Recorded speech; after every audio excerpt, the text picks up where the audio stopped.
Sebelum menyaksikan video ini, jangan lupa klik tombol subscribe dan tekan tombol lonceng.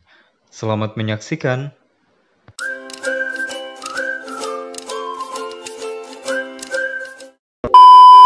Halo, Assalamualaikum warahmatullahi wabarakatuh. Welcome back to my channel.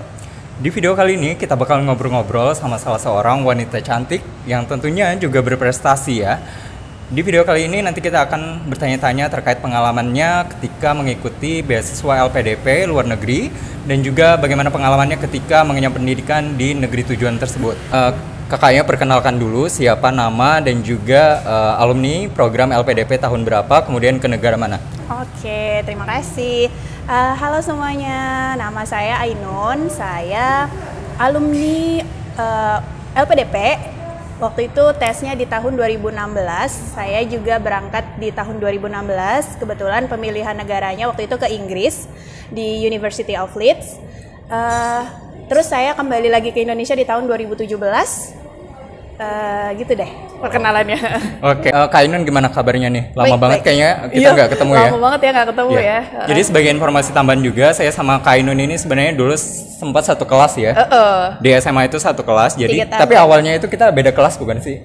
Dulu 10-1 awalnya. Iya, Kak Ainun 10-1, saya 10-2. Kemudian kita tuh sama-sama masuk ke kelas 10-8 yang notabene pada saat itu katanya tuh kelas rintisan internasional. Dan nggak di rolling selama 3 tahun. Dan nggak di rolling selama 3 tahun. Jadi kita selama 3 tahun tuh benar-benar satu kelas gitu, nggak dipisah.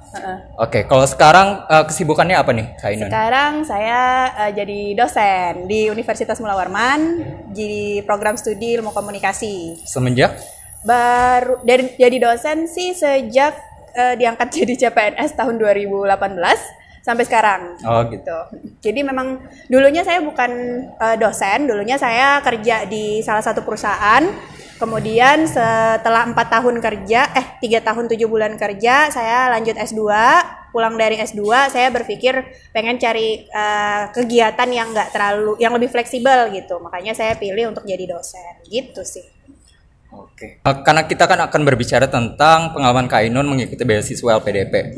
Nah, pada saat mengikuti seleksi LPDP itu apa sih yang menjadi motivasi terbesar dari Kak Ainun sehingga Kak Ainun ini berpikir, wah, aku harus coba nih untuk ikut beasiswa LPDP ini? Sebenarnya sebelum ke beasiswa LPDP-nya mungkin lanjut S2-nya dulu ya. Sebenarnya motivasinya apa? Karena dulu kondisinya saya itu udah kerja di salah satu perusahaan daerah yang lumayan lah istilahnya. Jadi kayaknya pilihan untuk lanjut S2 itu terlalu beresiko gitu kan. Cuma memang pada saat itu karena udah 3 tahun 7 bulan juga kerja dan di unit kerja yang sama, jadi mungkin ada kejenuhan juga. Plus memang sejak lulus S1 itu udah ada keinginan untuk lanjut S2. Cuma saya prinsipnya saya harus kerja dulu nih, cari praktisnya dulu baru saya lanjut ke S2 gitu. Dan makanya ketika kejenuhan di kerjaan itu muncul, saya akhirnya coba lanjut S2 deh. Waktu itu saya nggak berpikir buat ke luar negeri. Cuma karena waktu itu saya lagi kerja dan udah posisinya enak, jadi saya mikirnya gini, ya udah kalau saya harus ninggalin kerjaan, ini harus yang benar-benar worth it nih, gitu. Kalau ya bukan berarti dalam negeri nggak worth it ya, cuma kayaknya biar balance aja gitu kan. Kita ada yang kita hilang, ada yang kita lepaskan, tapi yang kita dapat juga sama gitu. Akhirnya ya udahlah coba dulu luar negeri gitu. Cuma waktu itu saya belum tahu mau ikut LPDP, jadi momennya memang lagi pas aja. Jadi saya lagi jenuh, saya lagi kepikiran S2, tiba-tiba adik di asrama saya. Jadi waktu S1 saya tinggal di asrama Kalimantan Timur di Malang. Adik asrama saya tuh ngirimin saya link, "Kak, coba deh ini gitu. Ini cocok banget buat Kakak," katanya gitu. Pas saya buka ternyata linknya LPDP. Apa ini LPDP? Saya nggak pernah tahu sebelumnya gitu. Iya, saya nggak pernah tahu LPDP itu apa. Yang saya tahu beasiswa luar negeri itu Erasmus atau ya Erasmus aja paling yang saya tahu ya gitu. Jadi saya nggak kepikiran gitu. Baru lihat LPDP, persyaratannya ternyata nggak terlalu ribet dan punya kesempatan ke luar negeri juga. Ya udah akhirnya saya coba gitu. Pertama saya cek dulu saya mau kemana. Saya bikin list dulu. Jadi saya bikin list 2 negara di 5 kampus. 3 negara di 5 kampus list saya. Nah baru saya lihat persyaratannya LPDP gimana. buat luar negeri gimana, ya udah bisa dicoba deh gitu. Jadi awalnya saya juga nggak tahu kalau ada beasiswa LPDP karena waktu zaman saya LPDP itu memang lagi naik daun gitu. Lagi hype lah. Lagi hype, tapi belum se-hype sekarang gitu. Lagi hype cuma nggak kalau bukan angkatan yang baru-baru banget gitu. Tapi memang masih masa transisi. Rules-nya atau regulasinya tuh juga masih berubah-ubah. Dan kebetulan di zaman saya tuh yang paling enak lah. Oh gitu. Paling enak rules-nya karena ke luar negeri kalau misalkan masih bisa pindah kampus, contohnya saya juga pindah kampus. Oh gitu. Jadi saya daftar LPDP itu kampusnya bukan di kampus saya yang saya sekolah kemarin. Awalnya itu saya daftar LPDP itu di Wageningen, di Belanda. Iya benar. Sebenarnya dapat LOA juga dari Wageningen, cuma karena Wageningen itu 2 tahun, saya mikir juga kan, aduh 2 tahun, ini kayaknya 1 tahunnya ini kan berharga nih ya, apalagi buat cewek gitu kan. Jadi akhirnya saya pilih yang opsinya lebih sebentar gitu, dan saya minta ganti kampus, dan waktu itu masih bisa gitu. Cuma di zaman saya itu pindah dari luar ke dalam negeri udah nggak boleh. Gitu. Kalau tahun sebelumnya tuh masih boleh tuh dari luar negeri ke dalam negeri atau sebaliknya gitu masih boleh. Iya, bener, jadi masih ya pokoknya masih dapat enaknya gitu kan.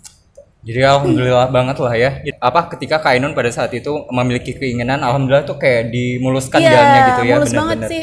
Karena gini, kalau saya kebetulan saya tuh proses dari saya saya mau nyoba LPDP, saya mau lanjut S2 sampai saya berangkat itu kurang lebih 9 bulan aja prosesnya. Gitu. Kebetulan saya sama ada juga satu teman yang satu kerjaan juga sama saya, kami sama-sama resign juga gitu. Dia udah mempersiapkan itu dari 2 tahun gitu. Oh gitu. 2 tahun mempersiapkan. Tapi akhirnya sama-sama lolos. Sama-sama lolos gitu. Cuma dia udah persiapannya udah 2 tahun. Sementara saya dari proses nyari kampus, proses tes bahasa Inggris, proses dapat LOA, proses seleksi LPDP itu semuanya 9 bulan sampai saya berangkat. Makanya ya agak buru-buru juga sebenarnya, tapi pas waktunya. Jadi benar-benar dimudahkan sama Allah aja sih jalannya. Iya benar. Kalau untuk persiapannya sendiri gimana nih Kak Ainun untuk mengikuti seleksi beasiswa LPDP ini, kan itu juga ada semacam tes IELTS ya. IELTS. Nah, itu persiapannya kemarin seperti apa? Oke, kalau IELTS itu bukan cuma ke LPDP-nya. Iya, benar. Sebenarnya kalau LPDP waktu zaman saya itu tidak mengharuskan ada IELTS sebenarnya. Tapi dan juga nggak mengharuskan ada LOA atau surat penerimaan. Kalau sekarang harus. Wajib ya. Kalau sekarang wajib. Nah, kalau saya dulu kalau saya dulu karena jalannya barengan ya, saya daftar kampus sama daftar beasiswa tuh barengan. Jadi saya sebenarnya tes IELTS itu yang pertama kali saya gunakan itu buat daftar kampus. Jadi karena LPDP sebenarnya waktu itu tidak mensyaratkan harus ada saat itu gitu. Jadi kemarin udah dapat LOE-nya dulu baru apply LPDP atau barengan? Oh barengan. Kalau saya jadi gini, saya tes IELTS itu bulan Desember 2015, Januari keluar nih tes IELTS. Oke, saya lulus. Langsung saya daftar kampus juga di Desember. Di Desember Januari saya daftar kampus ke 5 kampus yang saya coba itu. Di Januari itu waktunya juga pembukaan LPDP. Jadi ketika Januari results IELTS saya keluar, terus ada dapat LOA 1, langsung saya daftar ke LPDP. Jadi saya udah menyertakan LOA, saya udah menyertakan IELTS gitu. Jadi prosesnya barengan. Seperti itu sih. Gitu. Untuk belajarnya sendiri? Untuk belajar nih, kalau IELTS itu sebenarnya saya ikut persiapan ya, kelas khusus karena saya nggak pernah kenal IELTS sebelumnya. Kita kan taunya TOEFL gitu kan, TOEFL-nya juga TOEFL yang bukan TOEFL IBT, kita taunya TOEFL yang instansi gitu. Nah, karena dimintanya IELTS, karena saya mau ke Inggris dan Belanda, rata-rata mintanya IELTS. Jadi saya ikut waktu itu persiapan tes IELTS 3 bulan di salah satu bimbingan belajar bahasa Inggris gitulah. Memang dia ada persiapan khusus buat IELTS gitu kan. Cuma karena kesibukan kerja dan itu belajarnya malam, jadi memang nggak terlalu konsen juga. Jadi di rumah juga saya persiapan. Jadi ada satu buku namanya Cambridge, Cambridge. Dia ada, kalau zaman saya itu sampai 7 sih. Cambridge sampai 7, IELTS 7 gitu. Jadi saya belajarin sendiri. Latihan sendiri, banyak dengar, banyak lihat YouTube, materi-materinya, belajar sendiri sih, lebih ke situ. Untuk waktunya sendiri ada nggak ditentukan, misalnya harus belajar dari jam berapa sampai jam berapa gitu? Enggak sih, kalau saya tipikalnya bukan yang harus terjadwal kapan gitu ya? Bukan gitu. Jadi selama saya punya waktu itu saya kerjain, karena kan juga pulang dan kantor kadang-kadang malam. Mood juga kali ya, soalnya kalau nggak mood kan susah ya belajarnya. Benar. Tapi kalau saya kalau belajar yang penting ada waktu sih. Ada waktu. Ada waktu kosong belajar gitu. Kadang kalau di kantor lagi nggak ada kerjaan juga ya nyicil-nyicil, ngerjain gitu kan. Itu sih sebenarnya, tapi yang benar-benar persiapannya itu kurang lebih 2-3 bulan sebelum saya tes. Jadi saya tes di Desember, 2-3 bulan sebelum itu tuh saya benar-benar getolin belajar IELTS gitu. Ya itu secara sendiri dan juga ikut yang bimbingan itu tadi. Dan gitu akhirnya sih. mencapai ya. Alhamdulillah mencapai. Alhamdulillah. Ya itu keberuntungan juga sih benar. Ya benar-benar. Jadi teman-teman kalaupun misalnya memiliki kekurangan dalam bahasa Inggris, teman-teman jangan menyerah, teman-teman bisa belajar seperti Kak Ainun tadi persiapannya 2-3 bulan itu sudah bisa untuk mencapai nilai yang dipersyaratkan. Ya. Iya. Oke, kemudian untuk tahapan seleksinya sendiri nih Kak, waktu tahun Kakak itu seperti apa dan kemudian untuk tahun ini ada nggak perbedaannya? Oke, kalau ditanya ada perbedaannya banyak. Banyak Ya, makanya saya nggak bisa membandingkan antara tahun saya sama tahun yang sekarang. Ya. Bahkan sama yang tahun lalu juga berbeda gitu. Tapi kalau di zaman saya itu kita ada 4 kali seleksi dalam setahun. 4 kali, ya ada 4 batch. 4 batch, saya kebetulan ikut batch yang pertama di Januari. Lalu ada juga di, pokoknya triwulan lah. Pokoknya dibagi 4 gitu. Iya benar, 3 bulan. 3 bulan. Nah, kalau di zaman saya seperti itu. Jadi ketika saya ikut tes di Januari, saya masih bisa nih berangkat di bulan Septembernya, di tahun yang sama. Itu yang terjadi sama saya. Tapi kalau di sekarang, mulai tahun lalu gitu kalau nggak salah, tes LPDP cuma sekali. Di bulan September, kalau nggak salah di bulan September sekali aja, gitu. Dan jadi ketika kita ikut tes LPDP otomatis untuk berangkat tahun depan, bukan yang tahun ini. Iya benar. Itu memang ada peraturannya. Jadi kalau teman-teman mau ikut LPDP bisa langsung ke websitenya aja, karena memang LPDP itu berubah terus, gitu, sesuai sama kebijakan tiap tahunnya berbeda-beda, gitu. Dari zaman saya banyak banget perubahannya. Kalau zaman saya misalnya masih ada family allowance, bisa bawa keluarga, S2 bisa bawa keluarga ke sana. Kalau sekarang nggak boleh, cuma khusus S3 aja yang boleh bawa keluarga. Pokoknya banyak lah, gitu. Kemudian ini kan teman-teman pastinya banyak ya yang pengen untuk bisa dapat beasiswa LPDP ini. Dari Kak Ainun sendiri tuh ada tips nggak? Tips dan trik ketika mengikuti seleksi beasiswa LPDP ini? Apa ya? Tipsnya tunjukkan keunikan kita. Tunjukkan gitu. keunikan kita. Tunjukkan jati diri kita. Berarti jadi diri sendiri ya. Jadi diri sendiri, tapi tonjolkan apa yang kita bisa. Gitu. Karena setiap orang tuh kan pasti punya punya poin utamanya dari diri dia sendiri-sendiri yang mungkin berbeda satu sama lain gitu. Nah, kita harus pede dengan itu dan harus kita tunjukin biar kita nih kelihatan beda gitu dari yang lain. Gitu. Dan juga karena LPDP juga melihat kepemimpinan juga. Jadi ya dilihat juga kegiatan organisasi, kegiatan kemasyarakatan, gimana kita ngabdi sama negara nantinya, apa yang kita lakukan buat masyarakat selama ini itu juga dilihat sama mereka gitu. Jadi lebih ke sana, karena kalau di zaman saya kayaknya di zaman sekarang masih ada juga sih. Saya disuruh buat essay. Jadi essay tentang mengabdi pada negara, apa yang akan aku lakukan untuk bangsa dan negara, yang kayak gitu deh. Gitu. Jadi memang ngelihatnya lebih ke sisi leadership-nya, sisi kepedulian sosialnya juga gitu. Jadi kalau kita udah punya itu, insya Allah bakal dimudahkan sih. Dan essay itu nantinya akan dipresentasikan atau nanti interviewernya akan bertanya terkait essay yang sudah kita buat atau seperti apa? Kalau waktu saya sih cuma interviewer ya. Di interview aja. Saya bakal ditanya pas interview gitu. Tapi kayaknya sih sekarang yang saya dengar sih interviewnya juga beda. Ada 2 tahap kan. Yang pertama tentang kesiapan bela negara, pokoknya yang tentang kayak tes CPNS deh gitu. Ada tentang negaranya, tentang nilai-nilai ideologi, kebangsaan, Pancasila. Itu yang tahap pertama. Yang kedua yang tahap wawancara biasa yang sama seperti saya sebelumnya, yang lebih nunjukin personality dan lain sebagainya. Gitu sih itu perbedaannya.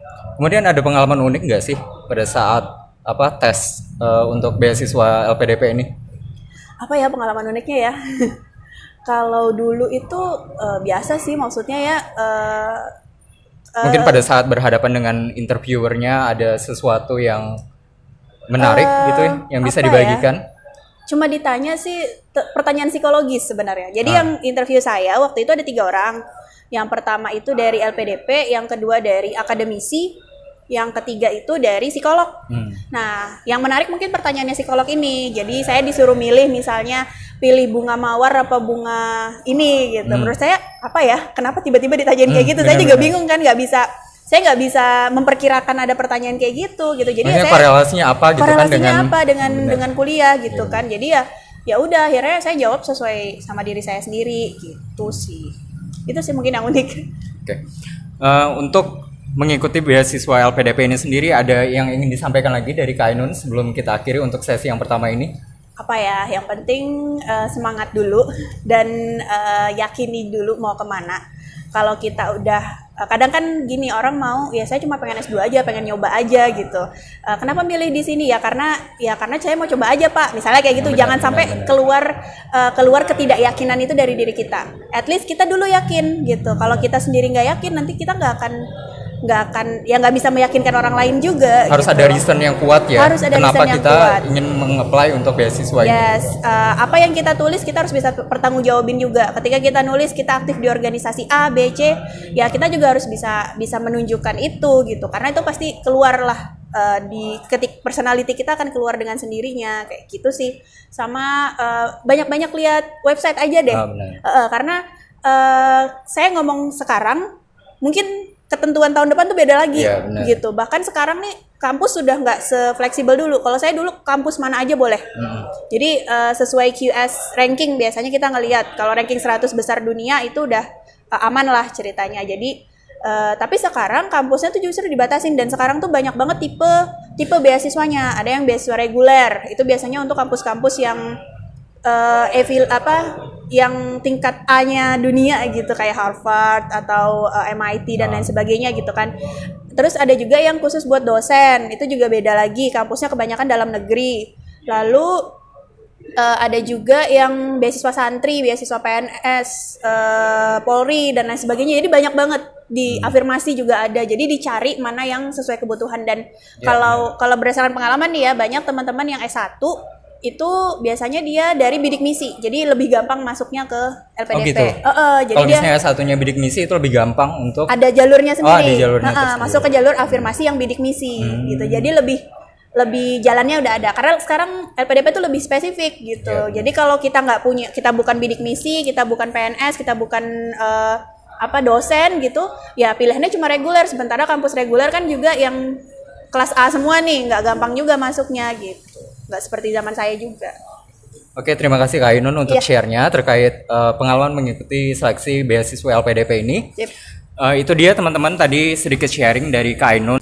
Jangan lupa untuk like, comment, dan share video ini sebanyak-banyaknya jika bermanfaat. Tetap semangat, tetap terus sebarkan kebaikan. Nanti kita akan lanjut di part kedua. Saya akhiri, wassalamualaikum warahmatullahi wabarakatuh. Dadah.